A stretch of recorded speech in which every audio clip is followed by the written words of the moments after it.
Bonjour à toutes et à tous, j'espère que vous allez bien. Aujourd'hui, je vais vous parler d'un sujet qui m'a personnellement restreint dans mes actions durant de nombreuses années. Je veux parler de cette petite voix intérieure et qui nous dit en permanence que l'on n'est pas capable de faire les choses. Plus précisément, ce sont les croyances limitantes. Ces croyances sont créées par notre esprit et deviennent une habitude qui nous empêche d'avancer dans notre vie. Ce processus d'auto-sabotage fait que l'on agit à l'inverse de ce que l'on voudrait. Pire encore, on le fait sans même s'en rendre compte. Mais rassurez-vous, car si ce comportement est nocif pour notre santé mentale, il n'est pas irréversible. J'en suis sortie. Et si je suis arrivée à combattre mes croyances limitantes, vous pouvez aussi arriver à les combattre. Avec un accompagnement, de la patience et une pensée positive. Mais vous vous demandez peut-être pourquoi et comment naissent ces croyances. Ces croyances et pensées qui empoisonnent votre vie. Eh bien, les croyances limitantes ont différentes origines, mais en général, elles proviennent de nos expériences et dans la majorité des cas, elles sont le fruit d'un traumatisme passé. Elles peuvent également se développer dans l'enfance, à une période où vous n'êtes pas encore capable de traiter convenablement chaque information. Et c'est pour cela que votre éducation et les valeurs qu'on va vous enseigner peuvent s'ancrer en vous. Mais ça peut être aussi d'une blessure émotionnelle qui a été particulièrement pénible. Par exemple, des paroles blessantes qui vous ont rabaissé psychologiquement et ont fini par s'installer et développer un manque de confiance en vous. Il y a aussi toutes ces croyances que l'on appelle populaires. Par exemple, quand vous voyez une publicité de femmes au corps et à la beauté parfaite, eh bien ce sont là aussi des croyances qui ont un impact sur votre perception de la réalité.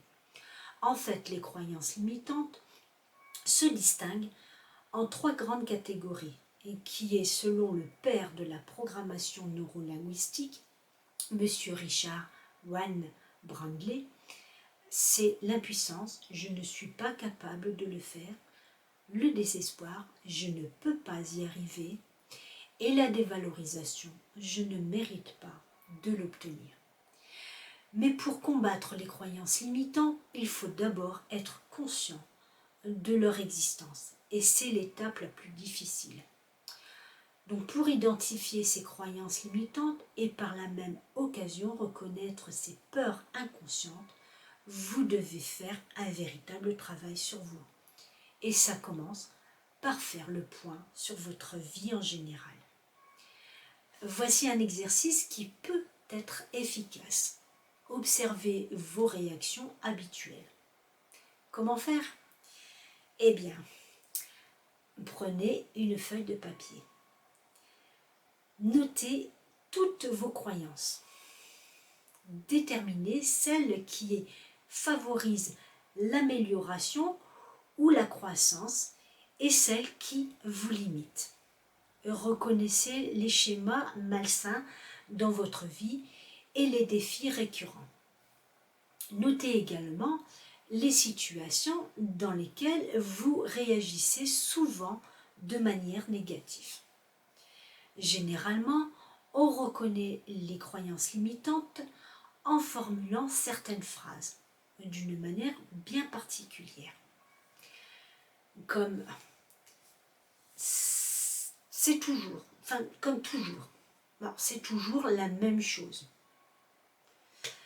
Comme je ne pourrai jamais réussir à faire les choses. Comme personne de sain d'esprit ne le ferait.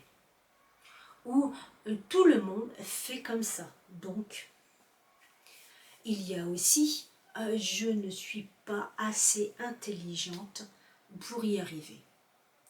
Ou alors, chaque fois, c'est pareil. Ou bien, je suis trop timide pour le faire. Je vous rassure, vous pouvez surmonter les croyances limitantes et augmenter vos connaissances par la lecture, le partage et les challenges, et puis bien d'autres. D'ailleurs, il existe de nombreuses activités qui peuvent vous aider à stimuler votre intelligence. Et puis, pour les croyances restrictives, en revanche, vous avez le potentiel, mais que ce soit par peur ou par appréhension, vos croyances vous empêchent d'utiliser et vous limitent forcément. Pour les surmonter, travaillez votre pensée positive, l'autosuggestion que vous allez pratiquer en les formulant comme en forme de mantra. Faites semblant que ça marche, jusqu'à ce que ça marche vraiment. Apprenez à vous affirmer. Travaillez sur la confiance en vous. Lancez-vous des défis. Lâchez prise et commencez à profiter du moment présent. Pour finir, vous êtes la seule à pouvoir faire de vos rêves une réalité. L'unique question à vous poser est: avez-vous assez de volonté pour surmonter vos propres obstacles? Si c'est le cas, eh bien prenez rendez-vous avec moi. Je vous mets le lien dans la description et commençons à réaliser vos rêves. À tout de suite.